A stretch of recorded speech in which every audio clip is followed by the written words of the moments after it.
আজকে সারা দেশে মানুষের বিবেক এক জায়গায় থমকে আছে, সেটা হচ্ছে আসিয়ার সাথে জায়গা উঠেছে। এই 8 বছরের শিশু বাচ্চার সাথে যে বর্বরতা হয়েছে সেটাকে নিয়ে যখন সারা দেশে প্রতিবাদ হচ্ছে, প্রতিবাদে জ্বর উঠেছে, তখন একজন তার বাপজানের হাতের লেখা শিখছে, সেই গুদু গুদু কলাম দেখে যে সোশ্যাল মিডিয়া আসছে। এবার সে নাকি সেলিব্রিটি, এবার সে নাকি তারকা, সে নাকি নায়িকা। আমি প্রথমে বলেছিলাম একটা কন্টেন্টের, একজন সেলিব্রিটির দেশ, রাষ্ট্র, সমাজ ব্যবস্থার প্রতি তার দায়িত্ব থাকতে হবে, তাকে জানতে হবে তার এই দেশের সমাজের প্রতি তার দায়িত্বটা কি। তার বাপ জানে হাতের লেখা শিখছে, এই বেরি তোর বাপ জান যে হাতের লেখা শিখছে, তার কুলু কুলু করতে আসছস। তোর বাপ জান কি পরশুদিন স্কুলে ভর্তি হয়েছে? 3 বছর হয়ে গেছে এই ছেলে স্কুলে ভর্তি হয়েছে, 3 বছর পড়াশোনা শিখছে। মাথা বড়া কি গেলে গোবর? মাথা বড়া কি বাচ্চার গোবর? আর বাগিনা এই বছর স্কুলে ভর্তি করেছি, মাশাল্লাহ। সে এখনই সব লিখতে পারে, নিজের নাম লিখতে পারে, বাবার নাম লিখতে পারে, মায়ের নাম লিখতে পারে।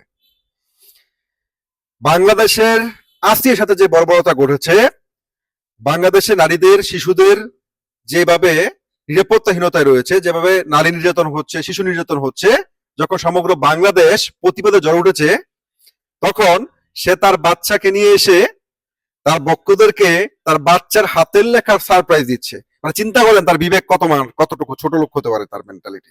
সে শুধু পরকের ব্র্যান্ড অ্যাম্বাসেডার না। আমি বলেছিলাম তার তো তাপস জেলের ভিতরে বর্তমান যে দেশে যে সরকার রয়েছে, দেশের যে শাসন ব্যবস্থা রয়েছে, এটা তো তার পছন্দ না রে ভাই, এটা তার পছন্দ না। তাপস জেলের ভিতরে কি সে মানতে পারতেছে আপনার মনে হয়? রবিকুল বিশ্বাস তার সোশ্যাল মিডিয়া হ্যান্ডেলটা পোস্ট করেছেন। কি বলেছেন তিনি?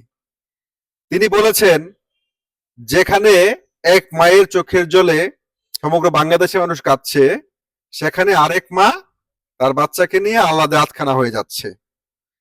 মানে একটা দেশের মানুষের প্রতি, একটা রাষ্ট্রের, সমাজ, একটা দেশের মানুষের আবেগের প্রতি, হ্যাঁ, যে কোনো ধরনের সেন্টিমেন্ট তার মধ্যে নাই, সেটা তার আবার তার এই পোস্ট প্রমাণ, স্বপ্ন বুবলির পোস্ট প্রমাণ। গায়েস, তার বাপ জানে হাতের লেখা দেখানোর জন্য সে কোনো দিন খুঁজে পেল না।